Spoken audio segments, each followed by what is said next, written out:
Hey, it's Steve Sparky, Fifer, 1250 AM, The Fan, beautiful Milwaukee, Wisconsin, along with our guy, Nathan Marzion. Follow him on Twitter at Nathan Marzion. You can follow me at Sparky Radio. Time for a little green and growing as we had Bucks Media Day today, earlier today, I should say, on Mondays. We record this at about 6:15 Monday evening. I got to start with the Giannis comments at Bucks Media Day. On signing an extension, this is the money shot, I think, from media today for the Bucks. Money is not important. A lot of bleeping money. He didn't say bleeping. You can fill in your own word.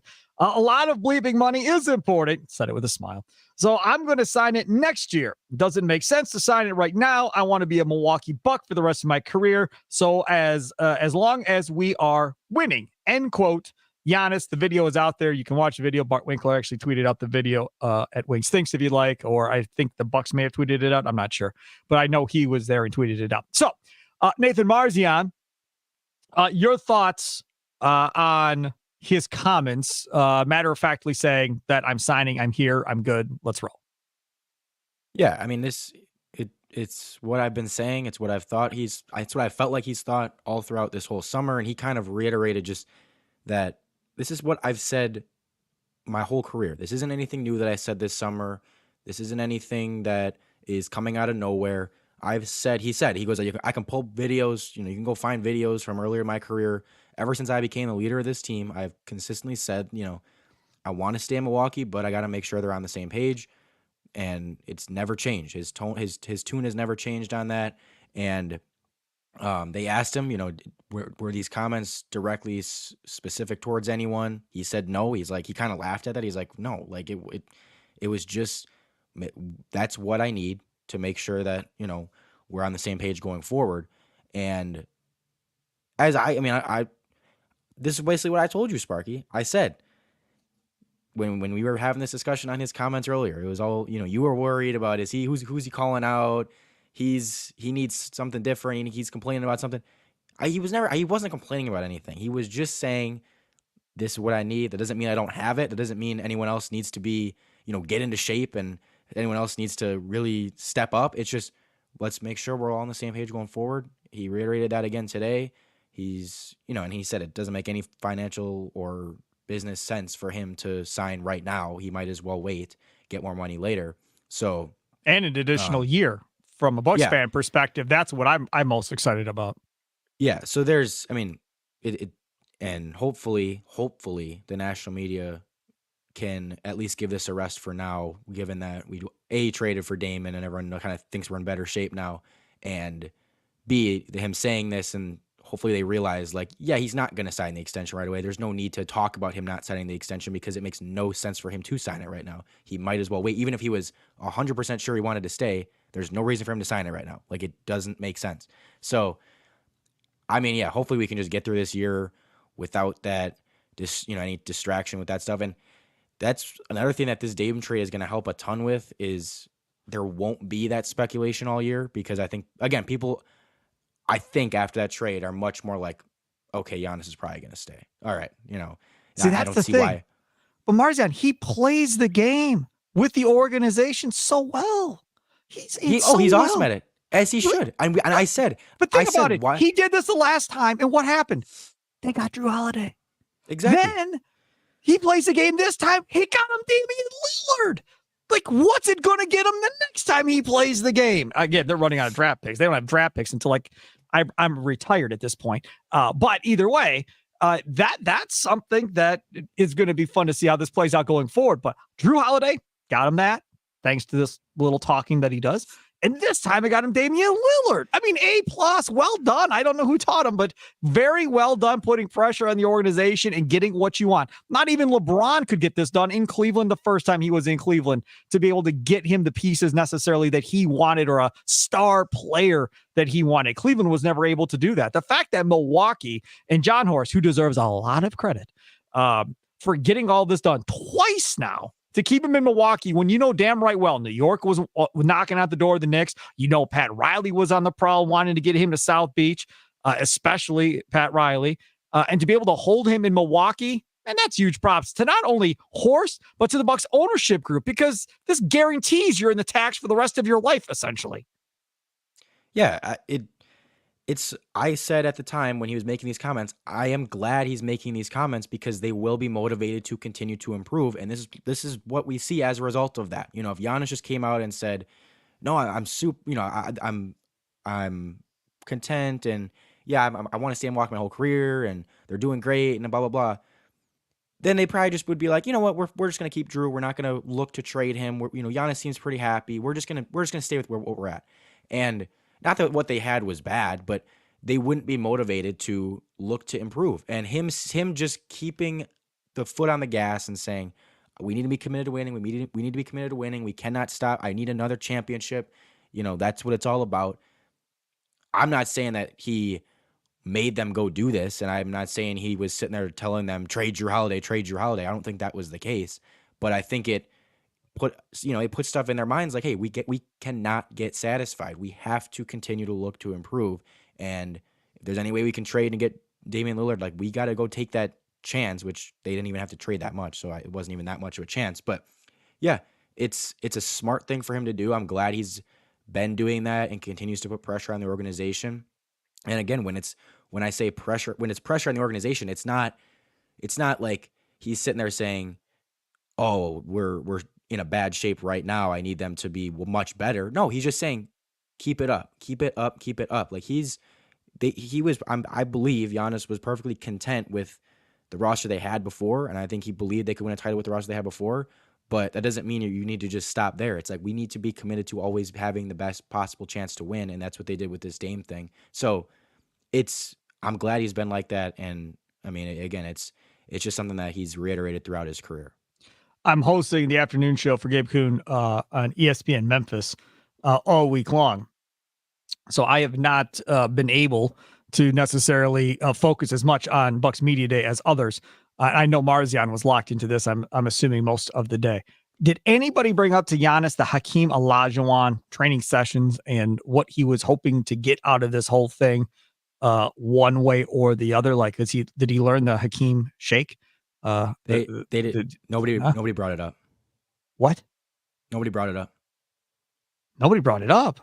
No, he had his interview for, like, unless they did it in a separate thing, in which I didn't know, but in the main media day press conference, I think he was on there for maybe 10 minutes, and it was a lot of stuff about the extension, a lot of stuff about Dame.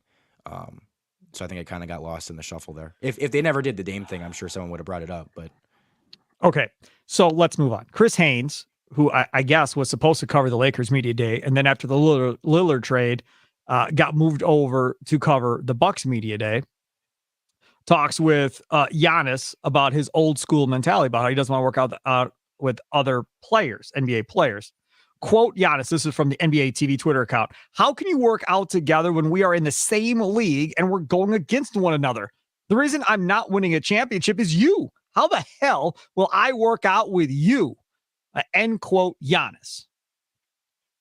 Do you think Giannis's old school mentality is good or bad? I mean, I think it's clearly good for him because of how good he is on the court. I don't think it's a bad or good thing in general. Like, I think it all depends on the player. There's some guys that, yeah, it helps them if they're working out with other guys and they really need that, to make them better, and they really feel like that'll help them, help their game. But there's also guys that are like, no, I need that competitive edge. I need, like, mentally, I don't want to be in a place where I feel like I'm friendly with these guys because I want to kill them. So I think that it depends on the player, and obviously for Giannis it works. I'm personally like, yeah, I'm glad he is like that because I think he has the perfect balance right now of being, like, super nice off the court, super just a good guy in general, but on the court he's a killer. Like, on the court he's like, I don't care who you are, I'm coming at you every single play. That's what he needs, and that's what he feels like is best for him. So, and again, obviously it's working. I mean, he's the best player in the league probably. So I can't say it's a bad thing. No, definitely can't say it's a bad thing. I kind of get down with it. I'm cool with it. The only reason I guess you would say that maybe you're not cool with it would be his ability to recruit guys to come play with him, because you don't have those relationships. Now, he has gotten those relationships through playing in these All-Star games, right? I mean, you could tell him and Joker have become friends over the course of time. I think him and Lillard have become guys. over the course of time. So he has established those relationships now through all-star weekends and so forth. That would be the only way I would be like, it's probably not a good idea. Why aren't you working out with somebody? Me personally, I love it. I absolutely love it. And I think I'd probably be the same type of way. Like, you're my opponent. Like, I can like you, you can like me, but I am not working to make you better. That's not going to be a thing. And I can get down and respect that 100%. Since the last time we talked, Nathan Marzion, it happened. Jrue Holiday ends up with the Boston Celtics. We thought it would be Boston or Miami. Odds were it wasn't going to be to the Bucks' benefit of having him out west somewhere, Jrue Holiday, that is. And again, Portland, good job. A+, great job.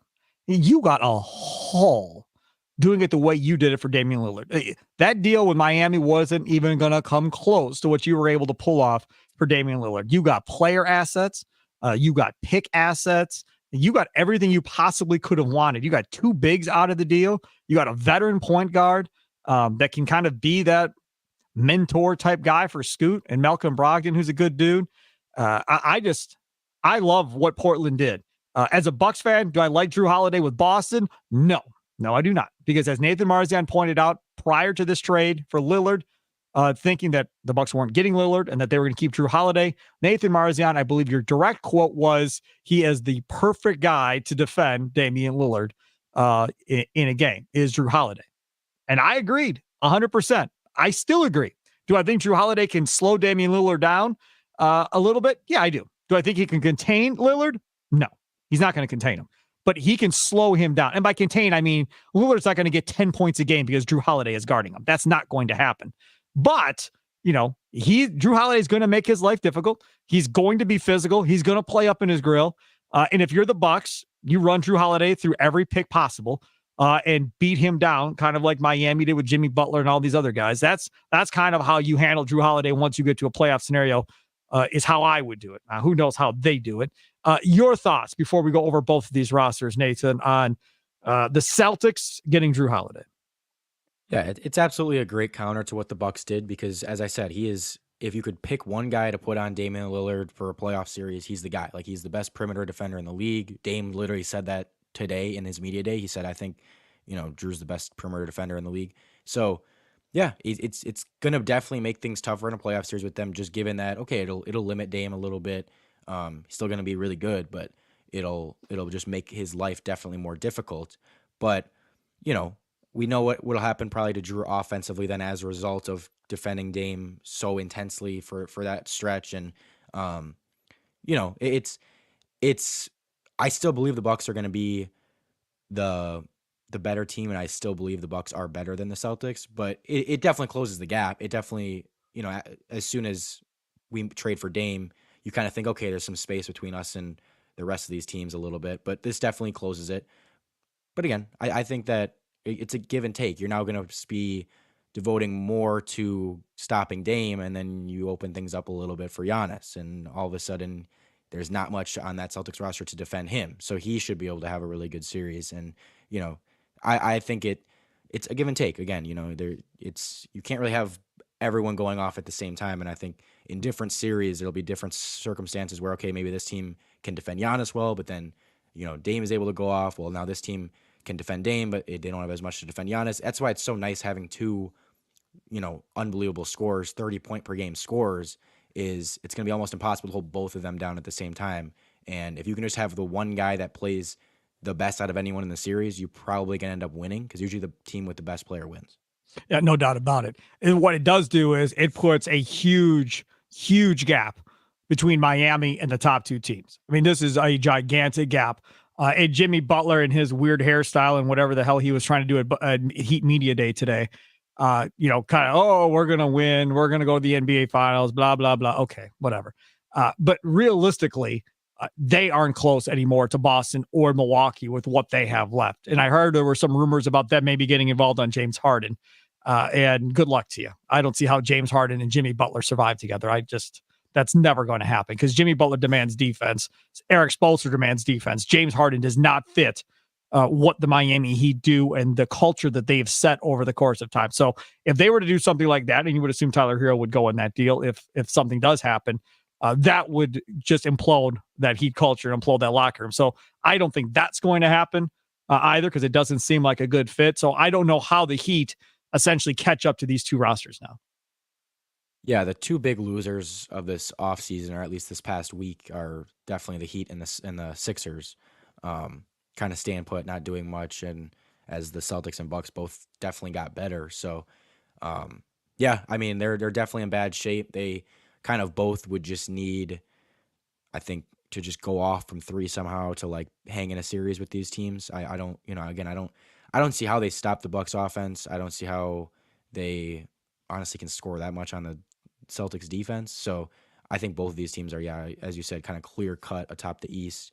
And even in the West, I think it's kind of just Denver and Phoenix, I think, are pretty clearly above the rest. I think Lakers are a little bit close, Warriors kind of, but it's like outside of those top two, I think there is a gap. And we'll see how it plays out. Maybe teams disappoint, and hopefully it's not the Bucks, but then maybe there's teams that look super good on paper coming into the season, and okay, they're still good, but they might not be a tier above everyone else like people thought they were.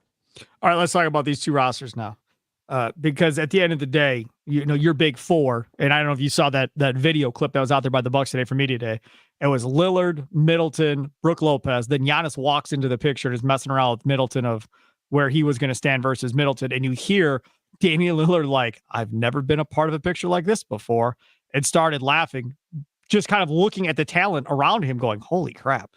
Like, this is unbelievable. These four players all together. Lillard's never had this type of talent. He had McCollum, okay, but he never had another superstar like him. McCollum was not him, right? He never had a guy like Brook Lopez behind him. And then a third guy who would be a second guy in many scenarios around the NBA and different teams, in Chris Middleton as the third option. And if you look at Boston, they have Jaylen Brown, they have Jason Tatum, they have Jrue Holiday and Porzingis. In my mind, the Bucks have the better top four. Before we get to the rest of the rosters, I would say the Bucks still have the better top four comparing themselves to Boston. Yeah, I agree. And they have the best player for sure. So that is a huge advantage as well. Because again, I said, usually the team with the best player, if everything else is somewhat close, the team with the best player is going to win the series. The Bucks clearly have the best player out of the two teams. And you could argue that if Dame is at his best, they could have the two best players. Tatum is better in general than Dame, but there's a world where Dame plays better than Tatum. So, yeah, I think that I like our top four better.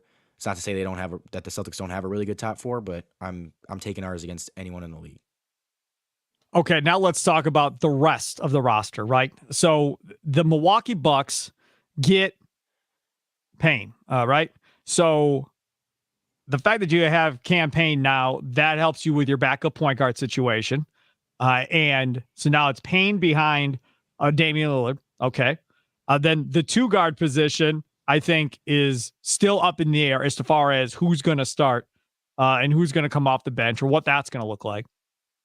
And then you still have Bobby Portis, who is either going to start or be on the bench, depending on what they do. You could play Middleton at the 2, Giannis at the 3, Portis at the 4, Brook Lopez at the 5 if you wanted to do that. I don't think I would, to be honest with you.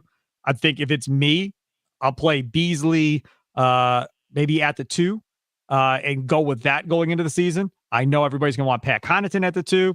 I wouldn't be surprised. But remember, this is not Mike Budenholzer anymore with his Pat Connaughton love. This is a different coaching staff. So he'll be reevaluated, and we'll see what role they have Pat Connaughton in going forward. And Marzion, he's a little messed up. He loves playoff Pat, and then regular season Pat, that's a whole nother thing. So Marzion can explain that to you as we go here.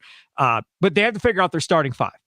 And then that bench of who could actually score off the bench. Payne's not going to be the guy you look to score. So just take him out of it. If Beasley's coming off the bench, maybe he can get you a couple threes. If Portis is coming off the bench, hopefully he can give you a little scoring off the bench. And then what? Jay Crowder? That's your other guy that you're going to look to score? I'm sure I'm missing somebody. There has to be somebody else that I'm missing, right? Who am I missing that's going to be a scorer outside of those 3 guys, Marzion? Because if that's all they have, you're relying on Beasley, Crowder, and Portis to be your scorers essentially off the bench. That's your your 3 guys off the bench, and then Payne as a backup who, I'm not counting on him to score more than, 6 points a game maybe? Yeah, but I mean, that's fine. You don't need to have 6 guys that can score off the bench. I think that especially when your starting lineup now has even more scoring juice with Dame in it compared to Jrue, um, and you're gonna have Dame playing more minutes than probably Jrue would have, and so it's gonna be a lot like if you can just play Jrue, Giannis, Chris majority minutes, and you just have to fill those other. And you can even spread them out so that kind of one of those guys is playing at all times, and you have a scorer at all times on the court, a lethal scorer at that. Because they used to play Jrue in those lineups a lot, where it would be, okay, either Chris was hurt or if Chris was playing, him and Giannis are on the bench together, and it's just Jrue out there with the bench unit.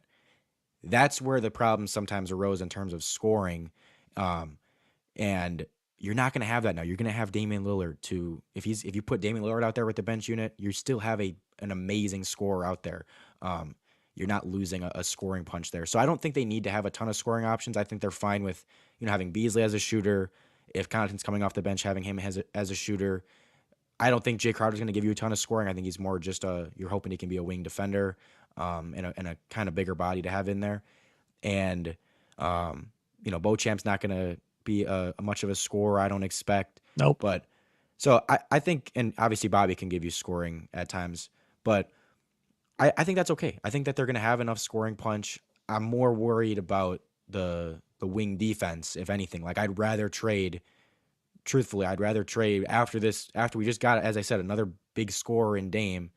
I'd rather trade one of their bench scorers such as Bobby, who still trying to trade Portis. You got Damian Lillard, and you still won't leave Bobby Portis alone. Wing defense, baby. We need wing defense. So, I mean, and yeah, you lose a defender in Jrue. Like, you just Bobby gives you scoring and no defense, and even in the playoffs, he doesn't give you a ton of scoring. But it's like we kind of are. If anything, right now we need defense and not as much scoring. So out of our role players, I want someone that you can rely on a little bit, and maybe Jay Crowder can be this guy if he's better than he was last year, but we'll see. Someone that can defend a wing, someone that you can comfortably maybe throw in the starting lineup every now and then, and in the playoffs put him in the starting lineup, put him in closing lineups, and they can defend a wing on the perimeter. I'd much rather have that than just Bobby Portis, who plays no defense and is okay. Maybe he can make a couple shots when he's in there for 15 minutes, but that's not going to help you win the title as much as having a wing defender will at this point. So I'm fine with their bench scoring, and I'd actually be willing to trade some of their bench scoring for defense. All right, let's move on to the next one. And again, if we're comparing both rosters, I still feel pretty good about the Bucks roster versus the Celtics roster when we're comparing both rosters. I still think the Bucks have enough. The thing that concerns me, though, is they have assets they can still move, draft picks and otherwise, to add to their roster. Sam Quinn of CBS Sports pointed this out the other day on Twitter, talking about the Bucks don't own the rights to any of their future first round picks in 2024 through 2030, essentially, whatever. But Sam Quinn points out they won't have access to buyout players mid-season either due to the new CBA. The team they have on opening night is more or less going to be the team that they'll bring into the playoffs. That is a big story that I have not seen anybody really talk about. And that's something where when you're a championship caliber team, you feast on cheap players in the buyout market for that playoff run, like Jay Crowder, right? Some of those guys that are out there that are let go if they're on a bad team, they don't want to be there. They want a chance to go to the playoffs with another team. Okay, so we buy you out, you go out there, then you get to go pick what team you want to go play for. And in this situation here, according to him, again, I'm not a CBA wizard. According to Sam Quinn, they're not going to have access to do that because of the new CBA, which is probably not a good thing for the Bucks, especially if they suffer any injuries. Yeah, but I mean, I think in general it was going to be you're not going to get a buyout guy probably that is really helpful in the playoffs. I mean, the last 2 years have been okay. They traded for Jay Crowder at the deadline, which they can still make trades. They traded for PJ Tucker at the deadline in 2021. These aren't. They're not. It's not like these guys are just scrap that they're picking up, and the buyout has been really helpful to them. The buyout is usually just, okay, it's an end of bench depth piece. You But know, Marzion, if you want a defender, a wing defender that doesn't score and you don't care but about his scoring, you're not you're getting a probably going to have legit. that out there. I don't think you will. Not anyone that you can rely on. Like I'm talking about someone that is not just like, okay, they can maybe be thrown in there every now and then. Like I want a reliable player. I want a actual rotation NBA player. Um, I think that no matter what, that's going to have to happen through a trade, and that's why I'm still saying I want to trade Bobby. I want to trade any of the assets we can that still have value that aren't giving us much value in the playoffs. I think you've got to trade to get more playoff value. So that's why I'm still on the Bobby Portis trading him train. But as far as, yeah, I mean, with overall rosters, yeah, the Celtics could, they have the picks to make trades, but they also will have to salary match. So again, if you're getting any type of good player, you've got to Right. give up good play. You got to give up some type of players.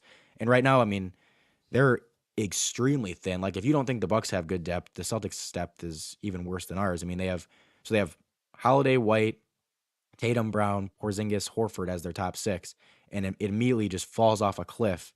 Your next guys are Peyton Pritchard, Sam Hauser, Luke Cornett, and then a bunch of just no-name guys after that. So it's they really just have six.